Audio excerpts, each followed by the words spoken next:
Romney. Obsolescence. You walk into this room at your own risk, because it leads to the future. Not a future that will be, but one that might be. This is not a new world. It is simply an extension of what began in the old one. It has patterned itself after every dictator who has ever planted the ripping imprint of a boot on the pages of history since the beginning of time. It has refinements, technological advances, and a more sophisticated approach to the destruction of human freedom. But like every one of the superstates that preceded it, it has one iron rule. Logic is an enemy and truth is a menace. This is Mr. Romney Wordsworth in his last 48 hours on Earth. He's a citizen of the state, but will soon have to be eliminated. Because he is built out of flesh, and because he has a mind.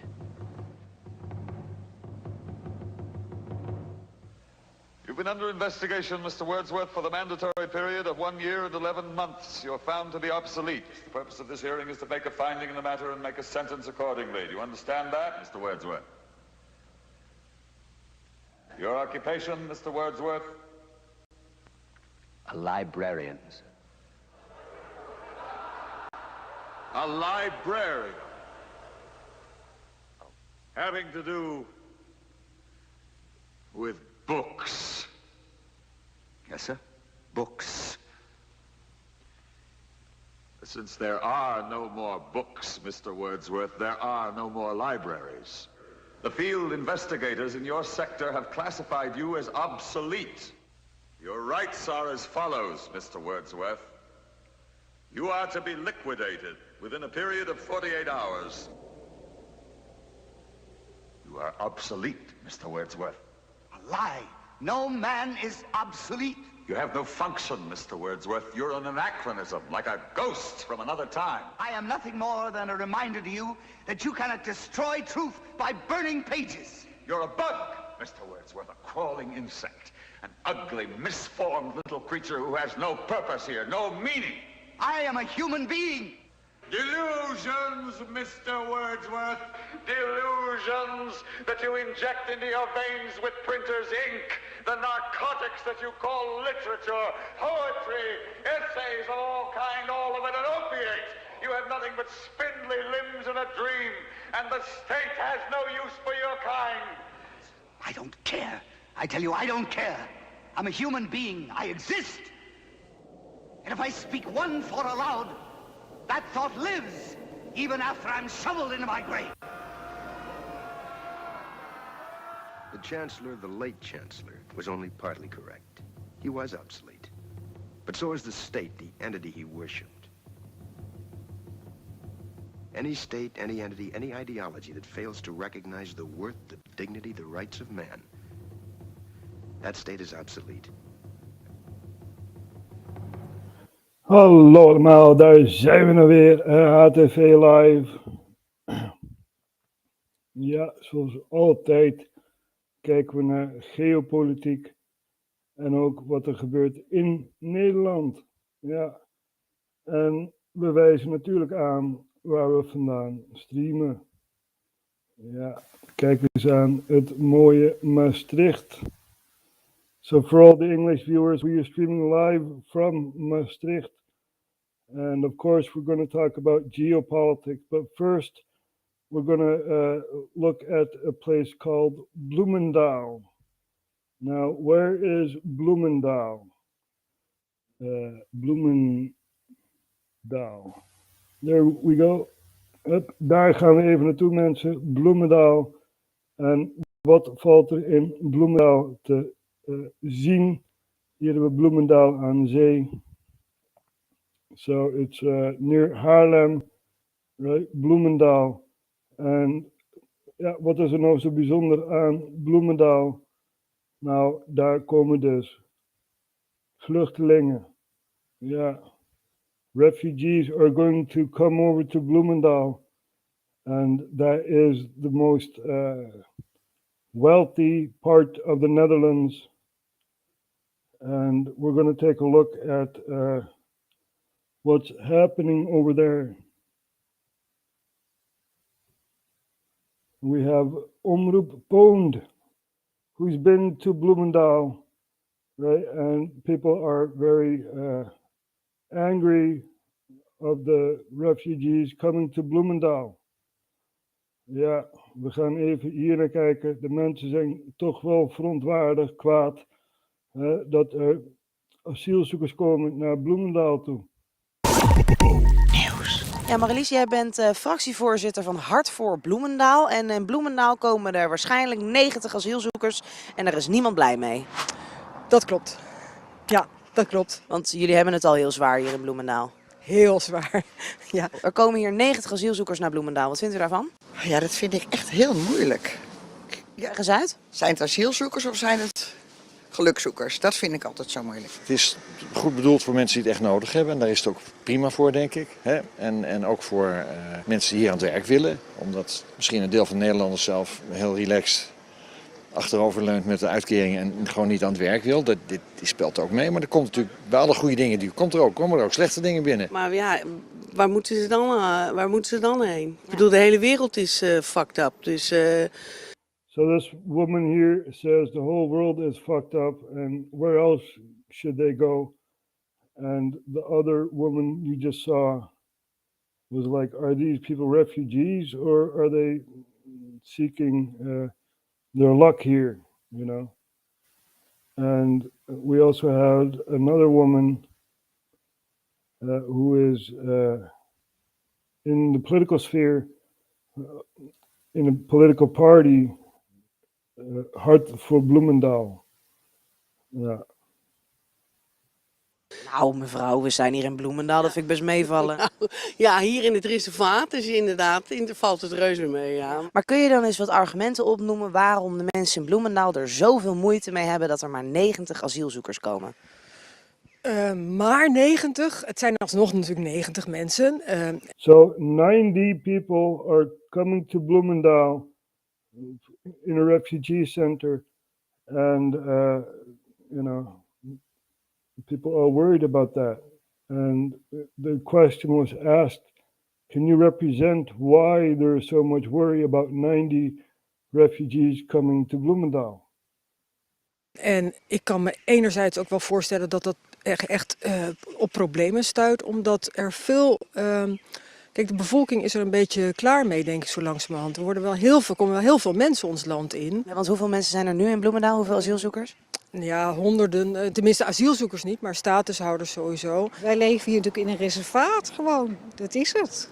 Ja, dat is wel zo. Heel beschermend. En dan komt het ineens iets tussen wat anders is. Vindt u het eng als er 90 asielzoekers komen?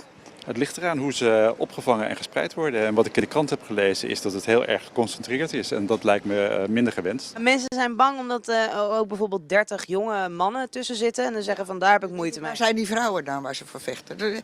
Ga je land opbouwen? Dat is altijd wat ik denk. Ja, de bezwaren die wij horen zijn veiligheid.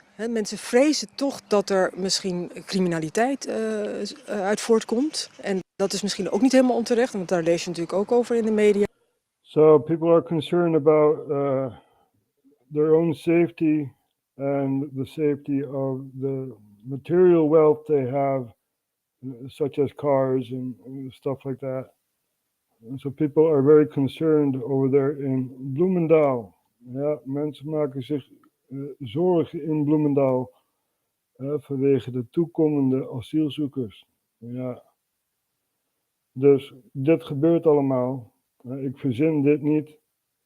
Dus we laten eens eventjes Gideon van Meijeren zien, die dus een speech heeft gegeven in de Tweede Kamer, of een van de vele kamers binnen de Tweede Kamer. En we gaan even hier naar kijken.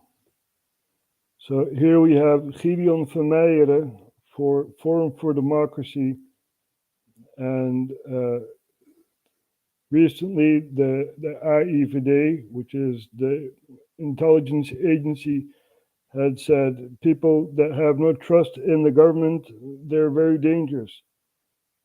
Mensen die geen vertrouwen in de overheid hebben, nou, dit zijn toch gevaarlijke mensen hoor. Ja, dus we gaan even kijken naar wat Gideon Vermeijden ons te vertellen heeft. VVD ondermijnend genoemd. Voorzitter, de NCTV en de AIVD waarschuwen in een aantal recente publicaties voor de opkomst van het zogenaamde anti-institutioneel extremisme. En volgens de NCTV vormen de anti-institutioneel extremisten op dit moment de grootste groep mensen met extremistische denkbeelden in Nederland. En de AIVD beschouwt deze groep als een ernstige bedreiging voor de democratische rechtsorde, omdat zij, en ik citeer, de ondermijnende boodschap verspreiden dat je de overheid en andere democratische instituties niet kunt vertrouwen. En hoewel in de officiële publicaties wordt erkend dat deze zogenaamde extremisten over het algemeen niet oproepen tot geweld, maar juist expliciet pleiten voor geweldloos verzet, zouden volgens de AIVD individuele aanhangers in hun boodschap toch een rechtvaardiging kunnen zien voor geweld tegen vertegenwoordigers van instituties, zoals politici, rechters, journalisten en wetenschappers. En daarom zou volgens de AIVD het verspreiden van deze zogenaamde ondermijnende boodschap buiten het strafrecht om toch bestreden moeten worden. En dat is iets waar de regering nu ook volop mee bezig is. Maar voorzitter, deze ontwikkeling baart mij hele grote zorgen. Het is namelijk nogal wat dat het verspreiden van een boodschap die niet strafbaar is, maar puur en alleen het vertrouwen in de overheid en andere instituties in twijfel trekt, ondermijnend wordt genoemd en onmogelijk zou moeten worden gemaakt. En ik voel me ook persoonlijk aangesproken, want ik realiseer me heel goed dat ook ik wel eens de betrouwbaarheid van de overheid in twijfel trek. Door ervoor te waarschuwen dat er binnen de overheid en andere instituties mensen werkzaam zijn die niet het publieke belang dienen. Maar dat er op tal van plaatsen een cultuur is ontstaan waarbinnen het ongeremd najagen van het eigen belang de normaalste zaak van de wereld is geworden. Op tal van plaatsen is het evident dat er besluiten worden genomen die totaal ingaan tegen het principe van rechtvaardigheid en indruisen tegen de belangen van de bevolking als geheel. Maar ik zie mezelf absoluut niet als anti-institutioneel, want ik ben totaal niet tegen instituties. Ik ben voor democratische instituties. Waar ik tegen ben, dat is corruptie binnen die instituties. En het is naar mijn stellige overtuiging juist die corruptie en het vele onrecht in de samenleving dat eruit voorkomt, wat leidt tot boosheid, het gevoel van machteloosheid, polarisatie en spanningen in de maatschappij. En ook ik kan helaas niet uitsluiten dat dit op enig moment bij individuen of zelfs bij groepen kan leiden tot een geweldsuitbarsting. En dat is vreselijk en dat moeten we koste wat kost zien te voorkomen. So the government knows that the population does not trust the government, right? And there are people that are spreading the message, you know, don't trust the government. It includes me, right? And those people are seen by the intelligence agencies as dangerous people. Now that's very, very dangerous, because I'm not dangerous. Het enige wat ik wil is liefde, vrijheid en eerlijk bestuur. Eerlijk bestuur. Ja. Geen dictatuur, nee, dat is weer een mineur. Ja, dan kom je in mineurstemming. Nee, we willen eerlijk bestuur. Ja, dat is wat we willen. So we want honest government. That's what we want. Ja, dat willen we. We willen een eerlijk bestuur. We willen gerechtvaardiging zien voor de fouten die zij maken. Ja, dat willen we zien als bevolking zijnde. Als jij een fout maakt binnen een bedrijf, dan kan je je baan kosten. Nou, mensen maken fout of fout of fout of fout of fout in de politiek. En die zitten alsnog nog steeds in de politiek. Nou, dat is toch niet goed. Dat is toch geen eerlijk bestuur. Wat mensen dus ook niet beseffen, vooral de mensen van Bloemendaal, is dat de partijen die aan de macht zijn, ook aan de macht willen blijven. Dan gaan ze dus crisissen bedenken. Crisis hier tegen, crisis daar, crisis dat, crisis dat. Zo behouden zij hun macht. Snap je?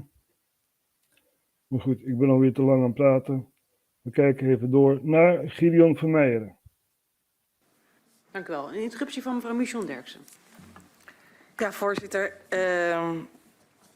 Ik luister aandachtig naar wat de heer Van Meijeren zegt. En hij beweert dat in die nota van de AIVD zou staan dat kritiek op de overheid als ondermijnend en extremistisch kan worden gezien. En nu begrijp ik die nota zo dat juist die AIVD zegt kritiek op de overheid is juist goed. Dat kan juist niet zonder meer als extremistisch worden bestempeld.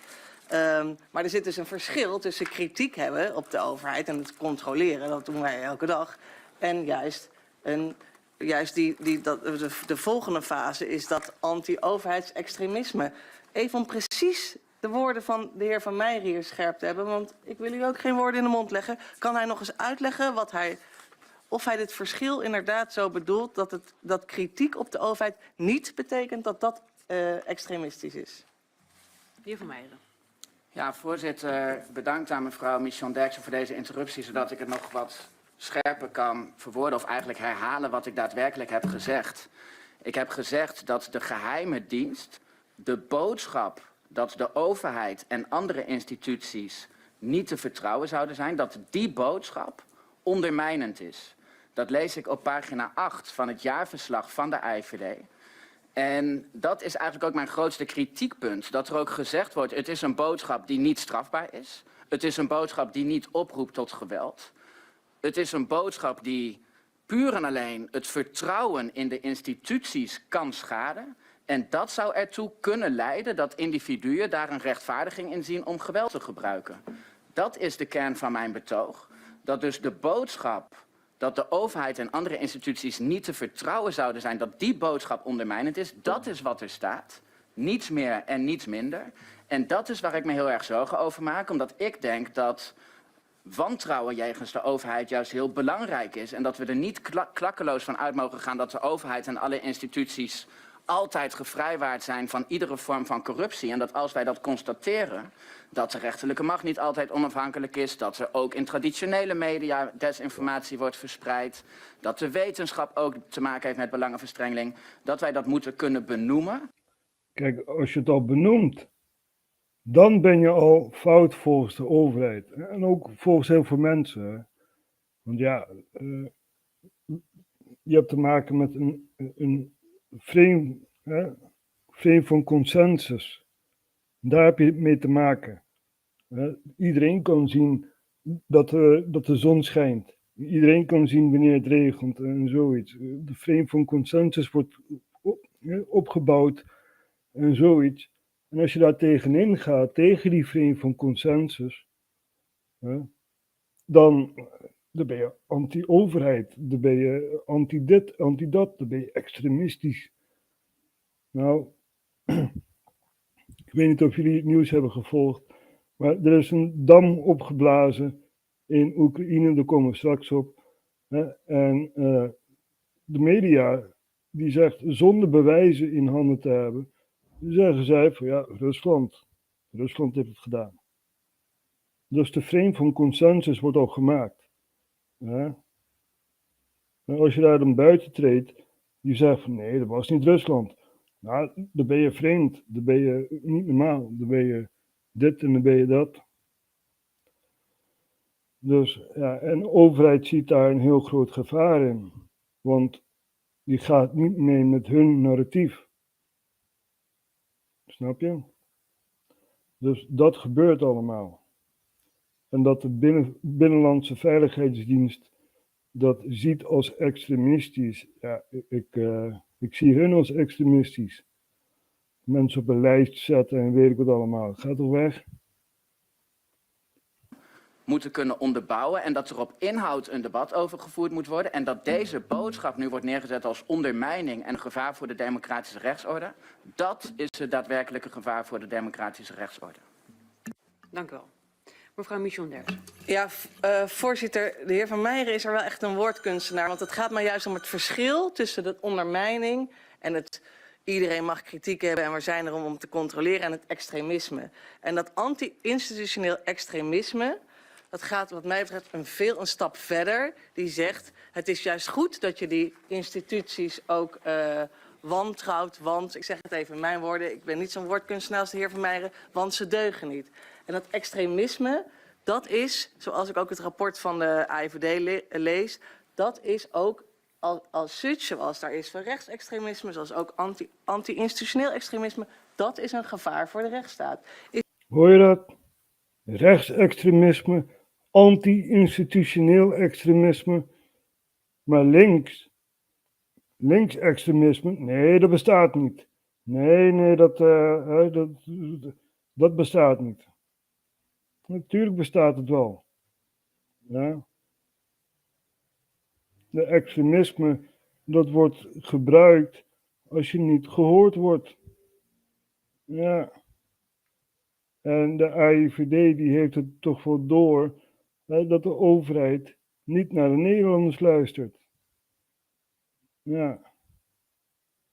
Dus wie is hier extremist? Ik niet. Ik geef alleen aan wat hier gebeurt. Dus, and sorry for all the English-speaking viewers. It's all in Dutch, and it's people are talking about people that have a distrust with government, right? Well, I have a distrust, but I'm not a terrorist, And the agencies within the Netherlands say people that distrust their government, they have terrorist tendencies. They might do a terrorist thing,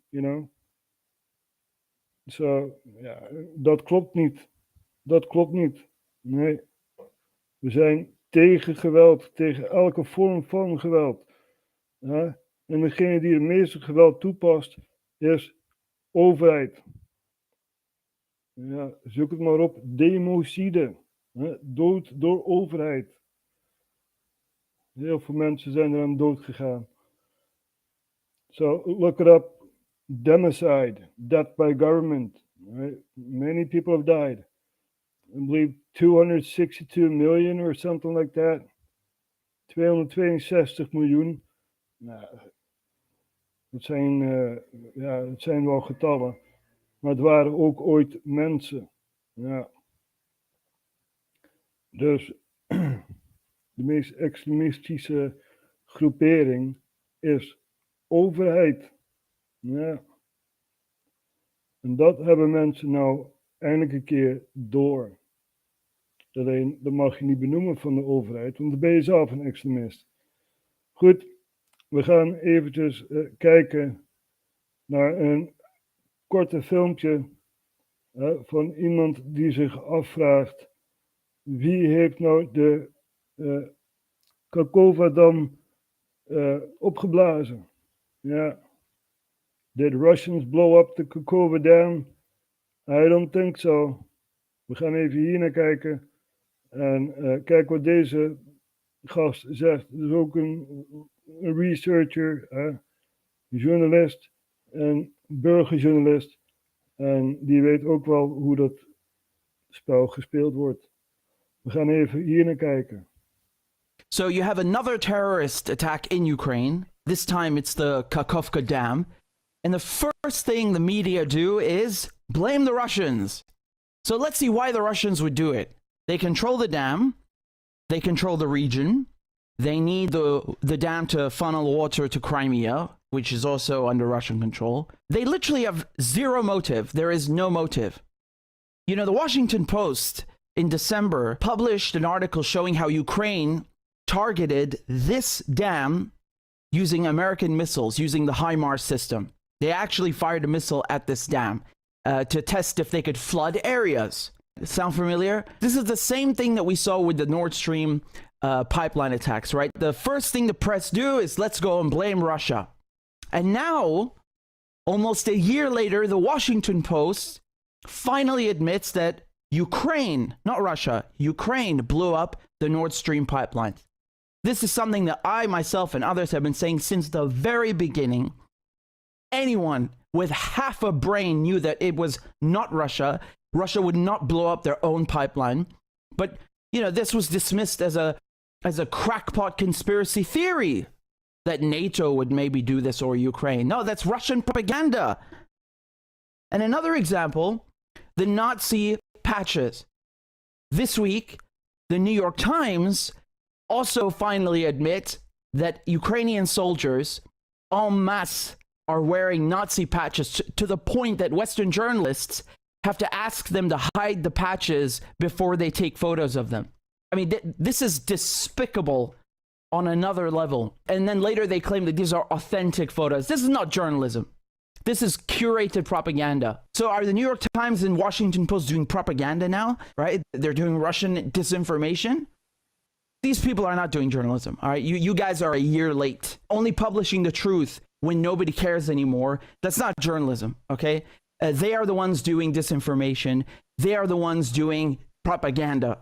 And these acts of state terrorism, blowing up pipelines and dams, European leaders say literally absolutely nothing. And all they do is give more money and more weapons to an army where men are wearing Nazi patches and blowing up our infrastructure. So what's the conclusion? Always ask yourself, who stands to gain? Whether we're talking about the Crimea Bridge, Nord Stream pipelines, or the Kakhovka Dam like today, always ask yourself who stands to benefit, and you'll find the answer, you'll find the truth. Ja, cui bono, hè? Wie profiteert hiervan? Ja, als we nou gaan kijken naar een andere kanaal, Odyssey, dan zien we dus dat daar nog wel RT aanwezig is. Hè? En die hebben het over een andere pijpleiding die kapot is gemaakt. Een ammoniakpijpleiding. Dat is recentelijk gebeurd, vers van de pers. En ja, we kunnen wellicht wat beelden laten zien. Dus ik lieg er niet om. Maar ja, er wordt dan weer gepropageerd van, oh, dat is Russische propaganda. Russische propaganda. Nee, wij bekijken het objectief. We weten dat de oorlog escaleert.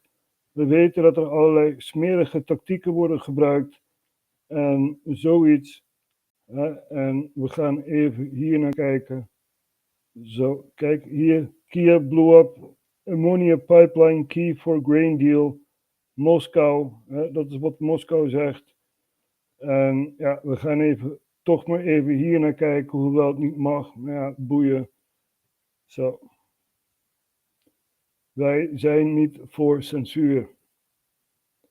Dit zegt Russia Moskou. has accused a Ukrainian sabotage group of blowing up a key ammonia pipeline in the Kharkiv region. That runs from Russia to the port of Odessa in Ukraine.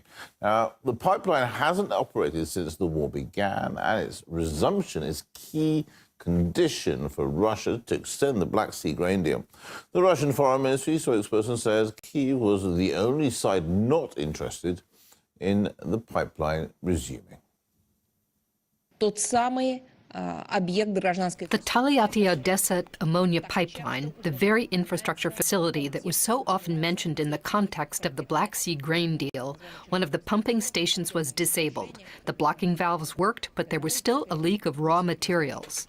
It will take from 1 to 3 months to repair, and this is if there is, of course, access to the place. Almost immediately, Zelensky stated that he could fix the problem, but this does not mean that he is ready to resume the transportation of ammonia. The only country that has never been interested in resuming the operation of the ammonia pipeline is Ukraine. Let's go live now to RT's war correspondent in Donetsk, Steve Sweeney. Steve, we hope you're well and keeping safe. Now, Steve, what's the latest on the attack on the pipeline? Well, Russia's defense ministry had described this attack on the Tolyatti-Odessa ammonia pipeline as an act of terror carried out by Ukrainian saboteurs and this reconnaissance group. Now, civilians have been affected in the local area. They are being treated in hospital at the moment. And as we understand, and as the defense ministry said, no Russian service personnel were wounded. Now, there has been some footage circulating. You might be able to see on your screens now. We have to stress that this is unverified footage. It might not be the moment of the explosion, but the local authorities described hearing 6 blasts during the attack on Monday, and then a drop in pressure in the pipeline. Now, why is this so important? Well, ammonia is one of the key components of nitrate fertilizer. Russia, of course, is one of the world's leading producers. And Ja, zo zie je maar weer, hè. Ja, weer een pijpleiding opgeblazen. Another pipeline blown up, right? And yeah, very, very sad to see. Dus dit gebeurt allemaal, mensen. Het is onvoorstelbaar wat er allemaal gebeurt. Maar we proberen het bij te houden. En we proberen een beeld te geven. En wat ook erg belangrijk is om te weten, is dat Iran zich ook met het conflict bemoeit in Oekraïne. En we brengen het zo in beeld. En ja, Iran die heeft ook een nieuwe wapen gemaakt. Ja, en wellicht wordt dat ingezet in de bredere zin van het woord. En zien we een raket vliegen in Oekraïne. Ja. So we're talking about Ukraine. As we just saw, right? Another pipeline is blown up. And Iran has a new long-range missile that maybe will be used in the war in Ukraine, since Iran is also supplying Russia with drones and stuff. Ja, we gaan even daarna kijken, mensen. We're gonna take a look at what's happening in Tehran. Yeah. If we can find it. There it is. So, Fatah, Iran reveals its first hypersonic missile. Ja, dus wie weet, misschien wordt deze raket ingezet in de oorlog in Oekraïne. An unveiling ceremony more than 6 months in the making. High-ranking officials watch as the Revolutionary Guard's Aerospace Division displays what Iran says is its first domestically produced hypersonic ballistic missile. Named Fatah, the missile has a range of 1,400 kilometers and a speed of more than 15,000 kilometers an hour. That's more than 12 times faster than the speed of sound. It's able to change direction rapidly and avoid most defense systems by traveling outside the Earth's atmosphere. President Ebrahim Raisi explained why Iran has developed such a weapon. It is for deterrence. We build this missile so that our enemies don't even think about any acts of aggression against us. This unveiling has a message of security for all in the region, not just Iran. People should know the level of security in the entire region has increased. Despite assurances and promises from the president to the contrary, this development is likely to increase tensions in the region. Iran's ballistic missile program has been under UN Security Council sanctions since 2006, a restriction that's due to be lifted in October as a result of the 2015 nuclear deal. That's when Iran will be allowed to buy and sell advanced missile technology. One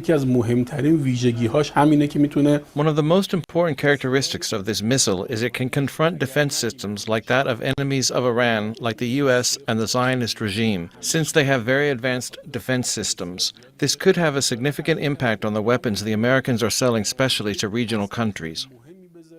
Iran's ballistic missile program is one of the biggest in the Middle East. It has more than 1,000 short and intermediate ballistic missiles that carry conventional warheads, but they can be converted to carry nuclear ones.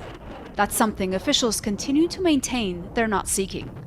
While Iran says it has made significant gains in its defensive capabilities over the past 2 years, it's also sought to mend relations with certain countries in the Middle East, mainly Saudi Arabia and Egypt. As officials stress, the development of this hypersonic ballistic missile increases security in the entire Middle East. It's unclear if regional powers will take the same view. Will it increase security? Zal het veiligheid garanderen? I don't think so. Ik denk van niet. Want er zijn landen die zijn ook tegen Iran. There are countries against Iran. And they have, they don't want Iran to have a hypersonic missile. Right? Maar wie weet, misschien wordt het ingezet in de oorlog in Oekraïne. Who knows, maybe they'll use it in Ukraine just to test it.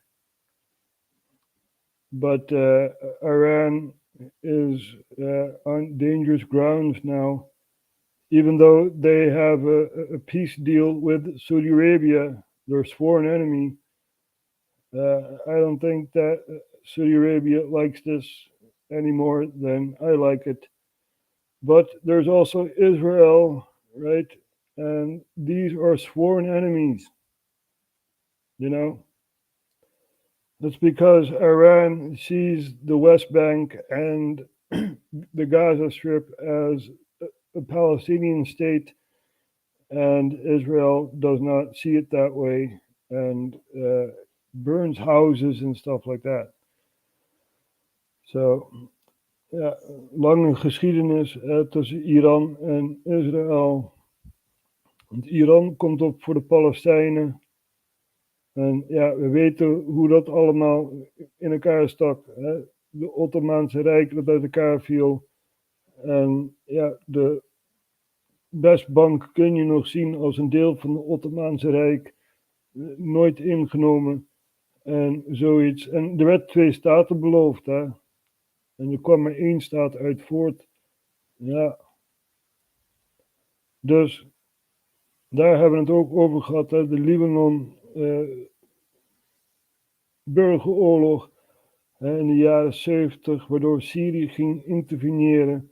Gingen daar een regering neerzetten. En zoiets. Hield niet lang vol natuurlijk. Daar hebben we het ook over gehad. Dus yeah, there's a lot happening in the region. Turkey has a new president. Well, not really. It's the same president as they've had for 20 odd years. And now he has 5 more years to rule. Erdogan. And who knows what side he'll choose, right? Because we know that the BRICS summit was in South Africa, and Turkey was also there, right? Ja, in Zuid-Afrika had je de BRICS vergadering en Turkije was ook daar als NATO-lid. Ja, en wie weet, misschien willen zij zich aansluiten bij de BRICS. Ja, het zou zomaar kunnen. Dat werkt ook in voordeel voor Rusland. En ja, het zou zomaar kunnen dat ze daarvoor kiezen. En we weten ook dat er een Turkstream-pijpleiding is in de Zwarte Zee. Die contracten zijn getekend. Dus ja, maar er is oorlog. En dat maakt het Rusland ook heel erg moeilijk om daar een pijpleiding te maken. Ja, dus, maar de contracten zijn rond. En ja, wie weet, misschien kunnen we dan via Turkije gas krijgen. Ja, vanuit Rusland. Het zou zomaar kunnen.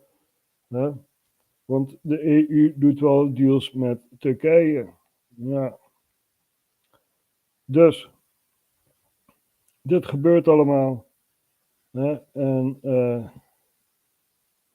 we gaan eens even kijken wat er elders gebeurt in de wereld.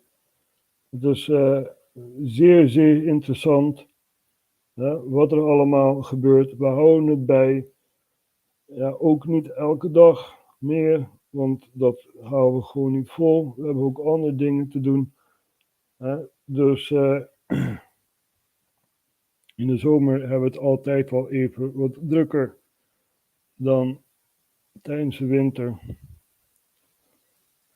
There are forest fires in Canada, and it's been quite a long while that the forest fires are raging. I believe a month or something like that, right? For the Canadians watching. Ja. Bosbranden in Canada. En we gaan zo even naar een stukje kijken. Oh. Maar eerst gaan we Canada aanwijzen. Hier hebben we Canada. En in Alberta en British Columbia, daar heb je grote bosbranden. In die twee staten. Dus we gaan even naar wat video's kijken van de bosbranden in Canada.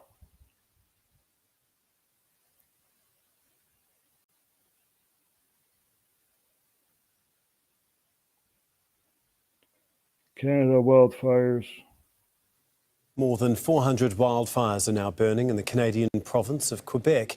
Fires have been burning across the country for weeks, and the smoke is travelling south, triggering air quality alerts for people in parts of the United States. Well, New York City's mayor has urged residents with heart or breathing problems to limit outdoor activities. Rob McKelvey reports. This is not what the skies of New York are supposed to look like. The Lady of Liberty holds her breath as the city vies with New Delhi to be the world's most polluted. Visible from space, the plume stretches for more than 1,000 kilometres from Quebec's eastern forests in Canada to the Blue Ridge Mountains of Virginia in the US. It's prompted air quality warnings for millions of people. Over 50% of the U.S. population, everything east of Columbus, Ohio, is experiencing levels on the order of 150 to 180, which is an air quality index, suggesting that these are very hazardous levels to be breathing. At the source of the smoke in eastern Canada, the situation is even worse. In fact, Canada's had its worst start to a fire season on record, with Nova Scotia having its biggest fire on record.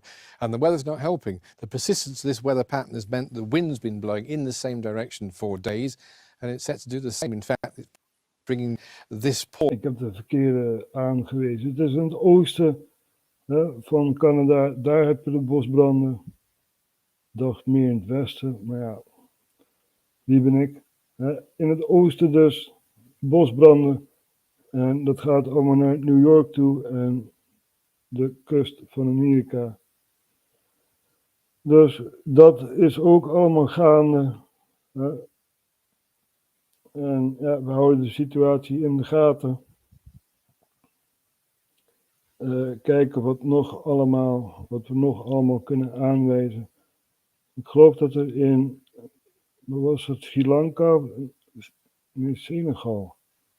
Senegal was er een grote protest. Hier ook, Sri Lanka protest. Ja, dat moeten we ook in de gaten houden. Maar ook Senegal was aan het protesteren. Even kijken waar we dat kunnen vinden. Het staat ergens onderaan. Senegal was ook aan het protesteren. Even kijken waar we dat kunnen vinden hoor. Er valt zoveel te vinden, mensen. Hier, Senegal, politie. Ja. Er was ook grote protesten in Senegal. Daar hebben ze dus een oppositieleider opgepakt en gevangenisstraf gegeven. En heel veel mensen zijn daar tegen, waardoor heel veel politie is ingezet. Ja. Dus ook interessant om dat bij te houden. De treinongeluk in India hebben we het laatst ook over gehad. Ja. Even kijken, Kenia. Dat is ook interessant. Een grote rechtszaak daar. So we're just showing what's happening around the world. We showed you the dam in Ukraine. We showed you that. Even kijken wat nog allemaal. Senegal, there were protests. The opposition leader is in jail. Let's see what else. What else do we have here? Sudan. Ja, nog steeds zijn ze aan het vechten in Sudan. Ik geloof dat er 10.000 mensen al dood zijn of zwaar gewond. Dat is een hoog aantal. We gaan even hier naar kijken. We're going to watch what's happening in Senegal. Right? And first we're going to show you where Senegal is. For the people who do not know. Ja. Daar hebben we dus een spiraal van geweld in Senegal. Ja, we weten dus dat... even kijken hoor. Zo. Oh, nee, te ver ingezoomd. Senegal. Hier hebben we Senegal. Ja. There it is. En ja, we weten dat er heel veel gaan is. Maar Sudan, daar hadden we het over. Ja, Sudan. Er valt zoveel te vertellen. We hadden het net over Senegal. Maar Sudan. Hier hebben we Sudan. En ja, we weten dat daar een militaire coup is geweest. Die dus samen hebben gewerkt met andere proxies. En een van die proxies die vecht dan tegen het leger. Ja, dat is de situatie in Sudan. En we gaan zo naar wat beelden kijken in Sudan. Er zou een wapenstilstand komen. En dat is dus, ja, soms dan is die wapenstilstand er wel en soms weer niet. Ja, dus Sudan, laten we even in beeld zien.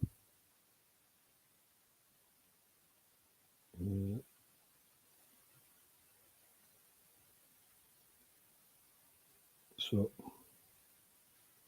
We begin in Sudan, where there's heavy fighting between the army and paramilitary rapid support forces.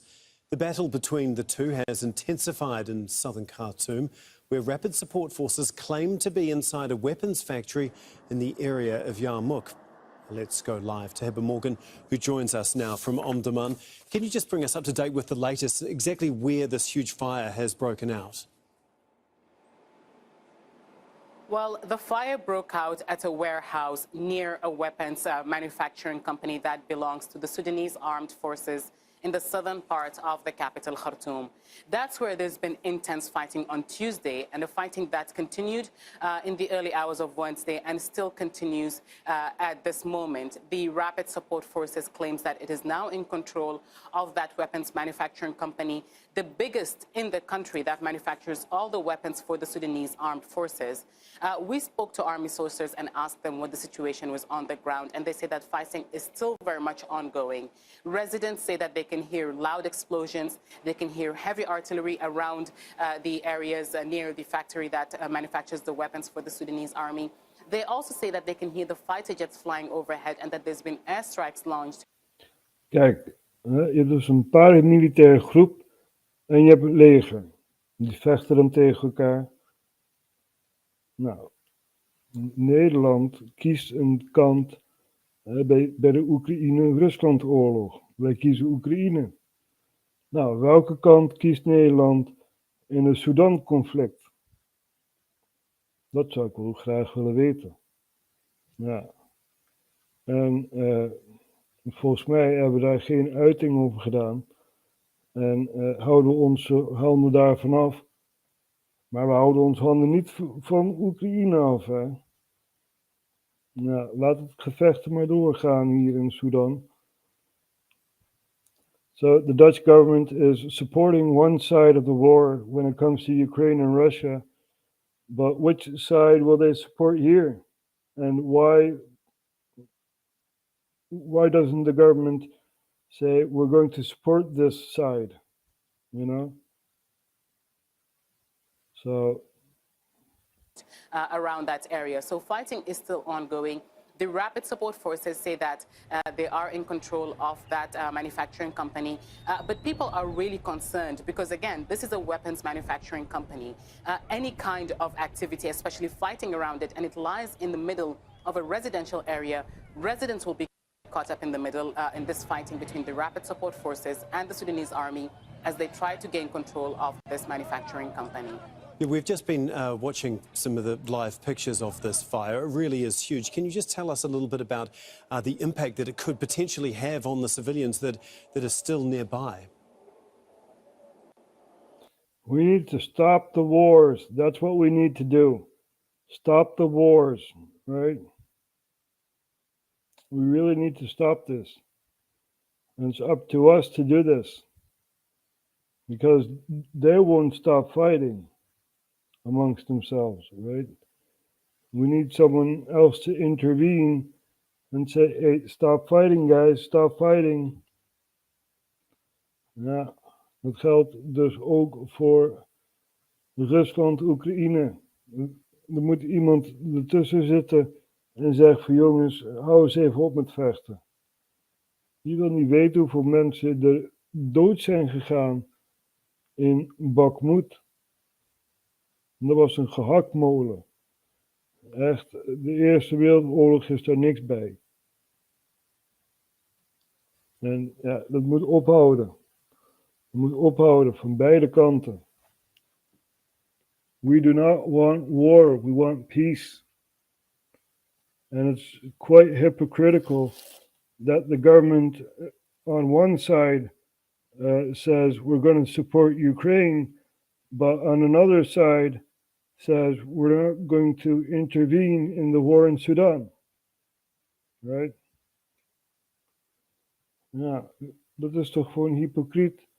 Zoiets van, ja, we steunen Oekraïne wel, maar Sudan, nee, dat doen we niks tegen. Laat dat maar zitten. Laat ze maar lekker vechten. Dus als we naar Den Haag toe gaan, dan heb ik toch wel heel veel vragen aan de minister van Buitenlandse Zaken. Dus minister Hoekstra. En ja, dan gaan we dit ook voorleggen aan zijn neus. Hè? Zoiets van, ja, hoe komt het nou dat we de oorlog in Oekraïne wel steunen, maar niet een hand uitreiken naar Sudan? Want dit zorgt voor de vluchtelingenstroom. Ja. Hoeveel mensen uit Sudan zijn in Nederland toegekomen? Denk daar maar eens over na. Ja. We need to stop the wars. Because people are dying. Ja. Het zijn serieuze issues, mensen. En ja. Heel weinig mensen praten hierover. Geopolitiek is toch iets te moeilijk voor velen. Maar we proberen het gewoon uit te leggen wat er nou allemaal gaande is. Ja. En ja, we proberen een objectief beeld te geven over wat er gebeurt. Ik las net, ik geloof de media niet. Nou, ik heb er ook een hard hoofd in. Maar dit is dan geen Nederlandse media, dat ten allereerste. Het is niet in die opzicht eenzijdig belicht. En sommige issues dan wel. Hè. Als je kijkt naar Al Jazeera, dan hebben ze het over Oekraïne. Er wordt de focus gelegd op Oekraïne, niet op Rusland. Snap je? Qatar is op internationaal niveau tegen de interventie van Oekraïne. Ja, dus dan zie je in hun media alles pro-Oekraïne. Ja. En dat is dan al moeilijk om een objectief beeld te krijgen dan. Snap je? Dan moet je naar andere kanalen gaan kijken, zoals Odyssey, zoals we net lieten zien. Ja. Dus, ja, we leven mee met de mensen in Sudan. En we hopen dat het zo snel mogelijk eindigt. We want peace, not war. Right? We want peace. We gaan even hier naar kijken. We Are Change. Die is 7 minuten geleden. Hebben ze een filmpje gepost. En ja, Tucker Carlson is weer terug, mensen, op Twitter. Volg Tucker Carlson. He's back on Twitter. And he just did a show where millions of people were watching. And we're going to take a look at this here. We Are Change. Also a very good ally in this information war. And my God, I know what you're thinking. You're like, oh my God, stop making fun of an old man. It's sad. No, it's not sad. You know what's really sad? His enablers, his wife, his handlers, knowing damn well this guy freaking is the poster child for term limits. And then they all stand up like, yay, he made it, like as if he accomplished anything. Okay, I take that back. He has taken more trips than any other president has previously in American history. Then he has the nerve to stand up and look at the ground and say, who left that hot pocket there? And they're like, sir, that sure depends. And he's like, oh, shit, not again. Imagine sending your grandfather that's 78 years old at the end of his life to publicly embarrass him every single day. Who does that sort of thing? Well, the Biden family. Welcome back, beautiful and amazing human beings. My name is Zukradowski here of wearechange.org, and there is some absolutely wild and bonkers news to get into today, as of course domestically the situation is not going good for the general public, but Tucker Carlson is back with a staggering 76 million views. This is a big deal. We will tell you why, especially with the subject matter of the particular video that Tucker Carlson decided to talk about, which is of critical importance, especially right now with the latest developments between the proxy war between the East and the West that is definitely escalating and getting out of hand. Lots of really crazy, dangerous things happening that we are going to be reporting to you here on this independent media broadcast that, of course, is supported by you guys. And if you like the shirt that I'm wearing, you can get it on thebestpoliticalshirts.com. And the clip that we played in the beginning of this broadcast is done by the extremely talented Steve Inman, who did it again when it came to, of course, bringing up really important issues from a comedic, satirical point of view, but a real point of view that, of course, is desperately missing from the mainstream conversation. Steve Inman is a professional sports commentator that does random videos online, and he does them really well. Check out his YouTube channel. We, of course, will be linking to him and all of his channels down in the description below, since he's a content creator that is definitely worth following. As he also has a lot of crazy videos surrounding crime that, of course, is escalating and giving him a lot of videos to make. As today, it's not only gangsters and gangbangers making life difficult in the Big Apple. This as New York City is dealing with record high air pollution today after 400 Canadian wildfires created plumes of smoke that directly head for the city. This as some scientists are estimating that being in New York City right now is equating to smoking 6 cigarettes a day. This as the people there are expected to face 2 more days of hazardous smog from the wildfires in Canada, labeling New York City the world's most polluted city as of today. All of this as some health officials are warning residents to wear masks. And the scenes in the city are very apocalyptic and very true to the nature of the corrupted bureaucrats that have destroyed this lovely city with very woke, draconian, negative policies that have destroyed life for many people in that city. All of this as there are some people seeking to make body size discrimination illegal in New York City, which would make it illegal for any kind of business to discriminate, or, whatever that word means now because it's so vague and so generalized, against morbidly obese people and the fats. Yes, soon in New York City, you might not be able to say no to your morbidly obese personal trainer that, of course, has to be hired from the job and cannot be, quote, discriminated. This, as it looks like California is trying to outwoke even New York City, as the California Senate just passed a bill that will stop employees from being able to confront people who steal from their stores. Oh my God. America is declining. And it's very, very sad to see. And you Americans, you have to do something about this, Ja, dat is hetzelfde als Nederlanders vragen om iets te gaan doen. Nee, dat doen we niet. Nee, ben je mal. Oh, dat vluchtelingen die zitten te masturberen op openbare plekken. Kunnen we niks aan doen. Die mensen zijn verward. Ja. Dus. En ja, nu word je dus geïndoctrineerd met geslachtsverandering en zoiets. Het is echt ongelooflijk. We zitten in de Twilight Zone. Besef dat goed. Daarom heb ik altijd de introductie van de Twilight Zone. You are not obsolete. You are a beautiful, free-thinking person. And you are not obsolete. Right? Ja. We moeten onze stem gebruiken. Maar ja, weinig die dat doen. Velen zijn bang.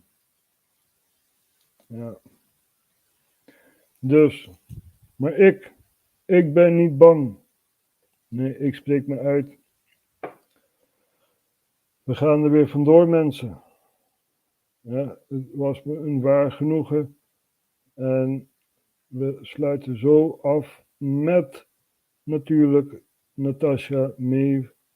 Ja, en ja, eerst laten we natuurlijk wel zien wie de vijand is. Ja. Die laten we ook heel vaak zien. So we're going to show you guys who's the real enemy. It's not Ukraine. It's not Russia. It's not Sudan and all that. It's the military-industrial complex, which Eisenhower warned us about.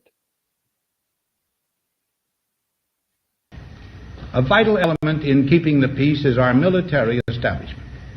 Our arms must be mighty, ready for instant action, so that no potential aggressor may be tempted to risk his own destruction. Our military organization today bears little relation to that known of any of my predecessors in peacetime, or indeed by the fighting men of World War II or Korea. Until the latest of our world conflicts, the United States had no armaments industry. American makers of plowshares could, with time and as required, make swords as well. But we can no longer risk emergency improvisation of national defense. We have been compelled to create a permanent armaments industry of vast proportions. Added to this, 3.5 million men and women are directly engaged in the defense establishment. We annually spend on military security alone more than the net income of all United States corporations.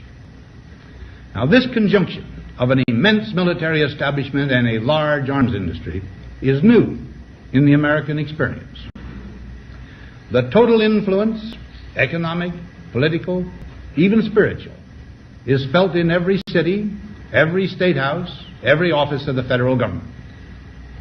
We recognize the imperative need for this development, yet we must not fail to comprehend its grave implications.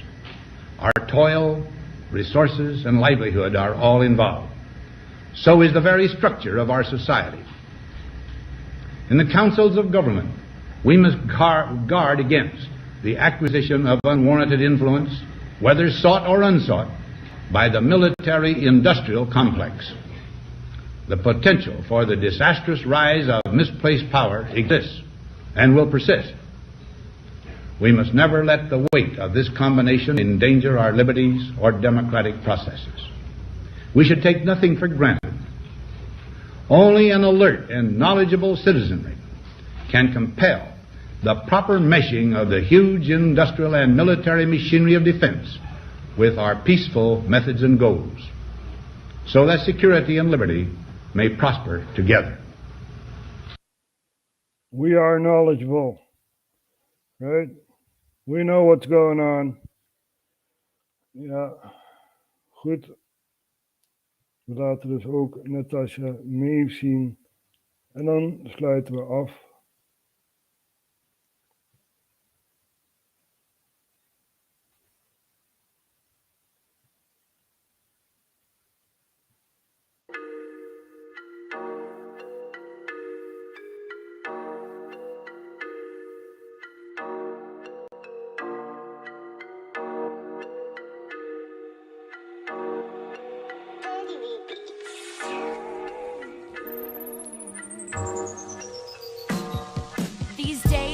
Bike around in the city and I see a lot of hurt. I see a lot of people down in the dirt and they can't get up, they're too fed up. Got left behind with the whole world sped up. Oppressed design. I was out there once upon a time ago. Spent many nights alone. Dodged a lot of bullets, but I got hit one time. Changed my life, changed my mind. I'm still alive, I got time.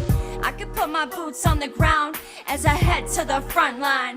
Trust me, I could, because my heart, they cut mine. These fuckers killed everyone in my bloodline.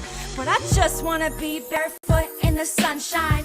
Watch a young pine grow up without anybody cutting it down. See the old growth forest, stop the corporations, yeah, we shutting it down. Not many people care, cause they dumbing them down, numbing them out. Try to talk about real shit and next thing you know, I'm bumming them out. So I turn the beat up, now I'm drumming them out. I gotta get out. Are you someone who feels the same? Who feels the pain? Who doesn't wanna play the game? Doesn't give a fuck about the fame. There's a fire burning inside and no one could put out the flame. Even if they tried, they just get scorched. 3rd-degree burn, now they have a scar. A reminder of the flesh suit, that's all they really are. They can't put out our flames. We know it's up to us to spark the change. No one could put out the flame, no. No one could put out the flame. They could try but they can't cause they know we'll win. They could try but they can't cause they're dead within. Yeah, they don't want a taste of the medicine. They could try but they can't cause they're dead within. Wake up before the next false flag. Wake up before the next fake plague. We're just a number to them with a name tag. Wake up before freedom doesn't exist. Wake up before no one ever resists. Shout out to Orwell who predicted all this. Wake up before Mother Nature was killed. Wake up before everybody's swallowing pills. I could put my boots on the ground as I head to the front line. But I just wanna be barefoot in the sunshine. Watch a young pine grow up without anybody cutting it down. Save the old growth forest, stop the corporations, yeah, we shutting it down. Not many people care cause they dumbing them down, numbing them out. Try to talk about real shit and next thing you know, yep, I'm bumming them out. So I turn the beat up, now I'm drumming them out. I gotta get out. Are you someone who feels the same? Who feels the pain? Who doesn't wanna play the game? Doesn't give a fuck about the fame. There's a fire burning inside and no one could put out the flame. No one could put out the flame. It's up to us to spark the change. No one could put out the flame. We love you, Natasha. We are highly anticipating for the 3rd collection, right? So we love you. En ja. Dit was het einde van de uitzending. RHTVLive. Morgen dan zijn we wel of niet, ik weet het niet. Dat is nog te bezien. Weer veel te doen morgen. Dus ik dank jullie voor het kijken. Ik dank jullie ook voor het delen. Zonder jullie was er geen RHTVLive. En we zien ons later weer. So thank you all for watching. Without you, there is no RHTV Live. And we'll see each other next time.